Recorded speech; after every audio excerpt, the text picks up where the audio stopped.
Think about that moment right before something big drops. You know, that electric hum of anticipation, whether it's like a new phone, a game you've been waiting for, or even just concert tickets going live. Yeah, that feeling. That feeling, that's what we're digging into today. And actually, if you're aiming to build that kind of buzz online for your own thing, Yeah. you might want to check out rapidboost.net. They offer ways to, give your social media profiles a bit of a leg up. Exactly. And today we're sort of pulling back the curtain on how that anticipation, that very human thing, is strategically built up, especially before a product or service launch. Hmm. We're focusing on the power of social media here, how it can generate really significant pre-launch hype. We looked at this fascinating guide that breaks down the strategies for turning potential customers into, well, eager fans before anything's even out there. Right. And our mission with this deep dive is basically to pull out the key principles, the actionable stuff from that guide. We want to give you a really clear picture of how it all works. Yeah, the mechanics behind it. Not just what to post on social media before launch, but why it's effective.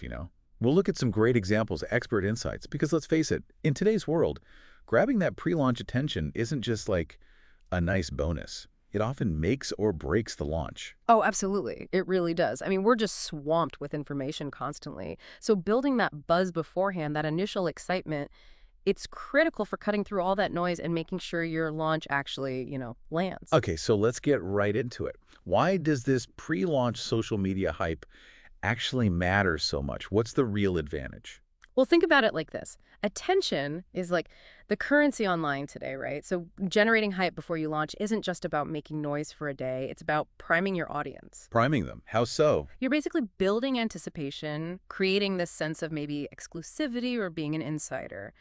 It makes people genuinely eager to act when you finally say go. It's moving beyond just awareness to actual desire. That makes total sense. It's not just, oh, that exists. It's, I need to know more, or I want that. Yeah. Our source material had some really good examples of brands doing this well. What stood out? Oh, definitely. I mean, look at Apple. Their keynotes are these huge events, but that doesn't happen by accident. It's this whole buildup. Subtle hints, maybe some strategic leaks, cryptic posts. Right, they make it an event. Exactly. It fuels all the speculation. They don't just announce a product. They create this whole narrative around its reveal, keeps everyone guessing. Masters of the tease. Yeah. But it's not just the tech giants, is it? That guide mentioned others. Not at all. Think about Glossier. When they launched their Milky Jelly cleanser, they didn't just, put it online. They used Instagram stories, lots of behind-the-scenes stuff, Q&As. They really built a community first. Ah, so it was more relational. Precisely. It turned their early followers into genuine ambassadors before the product was even widely available. It was about connection, not just selling cleanser. That really drives home the community aspect. Mm. And I think the guide also mentioned some hard numbers, didn't it, about the impact on actual sales. It did, yeah. There was a Sprout Social survey mentioned saying something like 85% of consumers are more likely to buy from brands they follow on social media. That's huge. Wow, 85%. And the guide suggested that these social-first launches, they can boost conversion rates by up to 30%. So it's not just fluff, this pre-launch work. It directly impacts the bottom line. Okay, the why is crystal clear, so let's get practical. How do you actually start building this? The guide talked about a roadmap. What are those first critical steps? Right, the roadmap. The very, very first thing the guide emphasizes getting super clear on your goals and who you're talking to. Before you even think about a post, you need to know, what are we trying to achieve with this pre-launch buzz? Okay, so what's the point? Email signups, building a wait list, getting feedback. Exactly. Or maybe just sparking curiosity. Your specific goal shapes everything, your content, your calls to action. You've got to start with the end in mind. Makes sense. Know where you're going, and then understanding the who the audience. That seems crucial too. Absolutely vital. The guide really stresses building detailed audience profiles, not just demographics, but their pain points, where they hang out online, what kind of content they actually engage with. So if you're targeting Gen Z, you're probably looking at TikTok, Instagram Reels. Exactly. But if it's, say, business executives, then LinkedIn or maybe X might be your primary channels. You have to go where they are. Don't make them come find you. Meet them on their turf. Okay, so you know your goals, you know your audience. What's next on that roadmap? Platforms. Yeah, choosing your platforms wisely. The advice is Don't try to be everywhere. Pick maybe 2 or 3 platforms where your ideal customer is most active and focus your energy there. Quality over quantity. Definitely. And then this is important. Audit your existing profiles on those platforms, like way in advance. Is your bio clear? Are your visuals up to date? Consistent? Got your brand assets sorted? You need that strong foundation before you start the hype campaign. Right. Polish the shop window before the big announcement. And branding is key here, too, during the pre-launch. Hugely important. The guide talks about crafting a consistent pre-launch brand feel.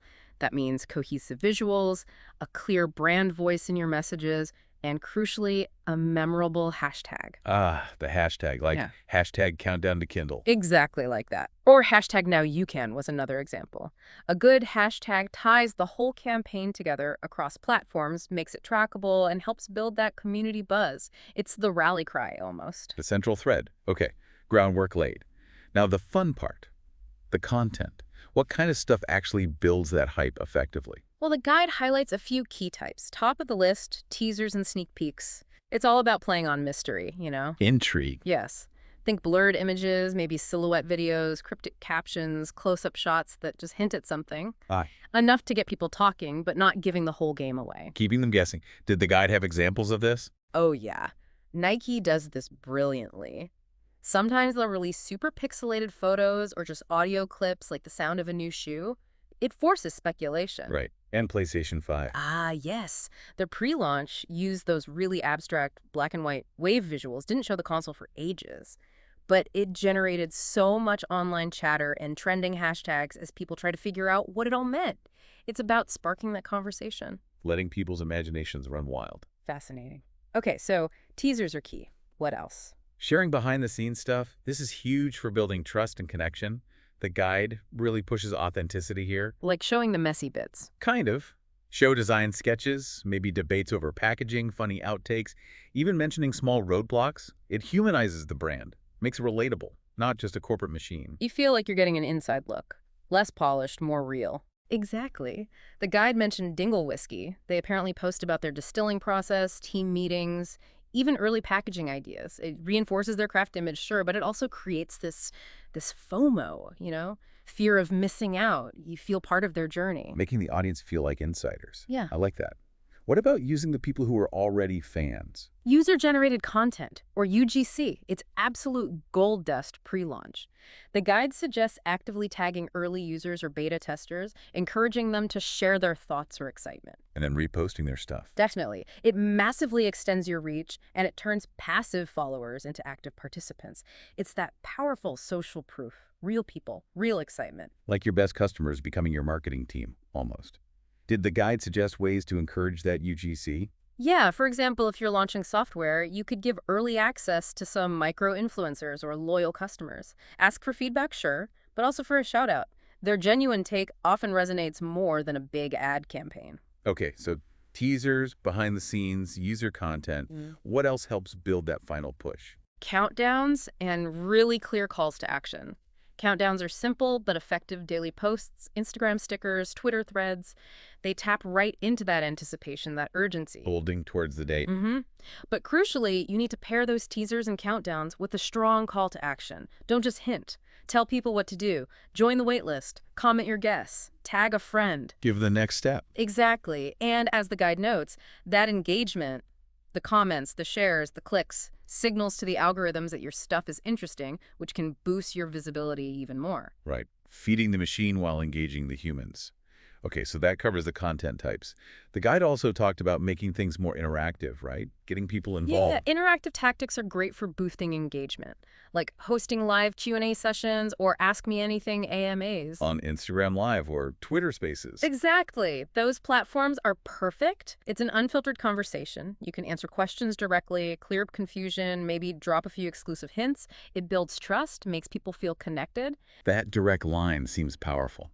Did the guide mention any brands doing this well? It highlighted Casper, the mattress company. They apparently did a Reddit AMA before a new product launch, answered all sorts of questions, honestly and openly. It reportedly really helped build buzz and win over people who might have been skeptical. showed they were listening. Going right into the heart of the conversation. Smart. What other interactive ideas were there? Social media challenges and giveaways. Gamification works. Think about creating a specific hashtag challenge related to your product or brand. Or run contests, exclusive giveaways for people who engage in certain ways. So getting people to do something creative. Yeah, like ask them to share how they'd use the new product, or submit fan art, or review an older product using your campaign hashtag turns passive viewing into active participation. Makes the launch feel like an event they're part of. Totally. GoPro's hashtag GoPro Challenge for the Hero 9 launch was a great example mentioned. They got users to share amazing action videos using the hashtag, offering prizes. Huge amounts of UGC, massive buzz for the new camera. Brilliant. Okay, and influencers. We can't forget them in a pre-launch, surely. Definitely not. Collaborating with the right influencers and brand ambassadors is key. And the guide really stresses right, meaning their values align with yours, and their audience is genuinely your target audience. Authenticity matters. Hugely. Engage them early. Give them behind-the-scenes access, maybe an exclusive preview or early sample. And interestingly, the guide pointed out that nano and micro-influencers often drive more authentic engagement. Because their connection with their smaller audience feels more personal, maybe. That's the idea. Their recommendations often feel more trustworthy. The guide even suggested things like hosting private online events just for those smaller influencers, making them feel really valued and giving them unique content to share. Making them feel like VIPs. Okay, so we've got all these great organic ways to build buzz, but what about amplifying it? Reaching more people. Right, that's where paid strategies come in smartly, alongside the organic stuff. The guide is clear. Investing in strategic paid ads is powerful. It lets you target specific demographics, retarget people who've already shown interest, and A/B test your messages. So putting money behind the best stuff. Exactly. Focus your ad spend on things like those teaser videos that are getting traction, maybe boosting influencer posts or pushing posts with really clear actions like sign up for the waitlist now. Laser focus the budget. Makes sense. And what about finding new people who might like your stuff but haven't heard of you yet? That's where lookalike audiences are amazing. Platforms like Facebook and Instagram let you build audiences that are statistically similar to your existing fans or website visitors, people who should be interested. So you can seed the campaign to them. Precisely. Use lookalikes to introduce your pre-launch buzz to a highly relevant new audience early on. It's a smart way to expand reach efficiently. Very cool. And partnerships. Collaborating with other brands. Another strong tactic. Find complementary brands or creators, ones who share your audience but aren't direct competitors. You can do things like co-host an Instagram Live, swap some story shoutouts, maybe run a joint giveaway. Cross-pollination. Yeah. The guide mentioned Recess, the drink brand, partnering with The Goods Mart, a lifestyle content creator. Both got exposure to the other's audience. Win-win. Finding those mutually beneficial relationships. And all through this, you need to be watching the numbers, right? Tracking what's working. Oh, absolutely critical. Constant tracking, analyzing, and optimizing. Use the platform analytics. Watch post performance, engagement rates, click-throughs, especially on links to your waitlist or sign-up page. And be ready to change things up. Definitely. If a piece of content isn't working, tweak it or ditch it. If something's flying, maybe put some ad spend behind it. Pay close attention to comments and questions. That's direct feedback telling you what people are thinking or what's unclear. It's a real-time adjustment process. Listening and adapting.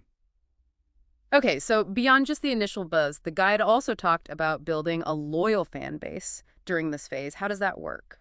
Yeah, it's about deepening the connection. One powerful way is creating some kind of insider community, maybe a private Facebook group, a Discord server, something invite-only. Exclusive access. Exactly. Offer them things others don't get. Let them vote on features, see marketing stuff early, join exclusive Q&As with the team. Shopify does this well with their Shopify Partners program. They get feedback, beta access, and then help amplify launches. Makes them feel really invested. What else builds that loyalty? Just basic, genuine engagement. Seriously, reply to comments quickly. Repost fan content enthusiastically. Say thank you. The guide makes a great point. Social media isn't just a megaphone, it's a community space. The more you interact, the more people feel connected. Build relationships, not just follower counts. Couldn't say it better. Yeah. And actively ask for their input too. Use polls, question stickers, short surveys. Ask about packaging, features, even names. Feedback loops. Yes, it gives you valuable insights, obviously, but it also makes the audience feel heard, valued, like they have a stake in what you're building. giving them ownership. The guide had that great case study too, didn't it? Liquid Death. Ah, yeah, Liquid Death. Fantastic example. They built this incredibly passionate following by treating customers like members of a club, almost like rebels. The murder your thirst stuff. Exactly. Provocative visuals, stunts, memes. It all resonated with their audience and got those fans spreading the word like crazy. And the proof was in the pudding. Their first launch sold out super fast because that community was already bought in. Amazing example of community power. Okay, so let's try and boil this all down. If someone wants to apply this, what are the absolute key action steps from the guide? Okay, the action plan, boiled down. 1. Goal clarity. Know exactly what you want the pre-launch to achieve. 2. Platform focus. Pick 2-3 key platforms. Optimize your profiles there. 3. Content mix. Plan out your teasers, BTS, UGC, countdowns, interactive stuff. Use a calendar. 4. Engagement plan. Schedule lives, contests. Be ready to interact a lot. 5. Influencer seeding. Get early access to the right influencers. Share their content. 6. Smart paid ads. Budget for boosting key posts and driving actions like signups. 7. Track and adapt. Monitor analytics daily. Adjust based on what works and what people say. 8. Final push. Ramp up frequency near launch. Use last chance calls to action. It definitely sounds like a concerted effort. Requires planning, not just winging it. No, definitely not winging it. Building real pre-launch hype is a discipline. It's about orchestrating excitement, yeah, but also genuinely nurturing relationships and empowering your community. So the goal isn't just a big launch day spike, but creating something more sustainable, an audience that's cheering for you. Precisely. It's about building an electrified moment, yes, but also a loyal fan base for the long haul. Okay, so summing up our deep dive today. Using social media effectively for pre-launch hype is pretty much non-negotiable now. Right. It's about strategically building that anticipation, fostering real community, and engaging constantly with smart, interactive content. Couldn't agree more. And maybe that leads to a final thought for you listening. Consider how these ideas, building anticipation, nurturing community, could apply beyond just product launches. Maybe for a project you're working on, an event, even something personal you want to build excitement around. What's one small thing you could do today to start generating that buzz? Good question to ponder. Definitely gives you something to think about. Thanks for walking us through all that. My pleasure. It was a great discussion.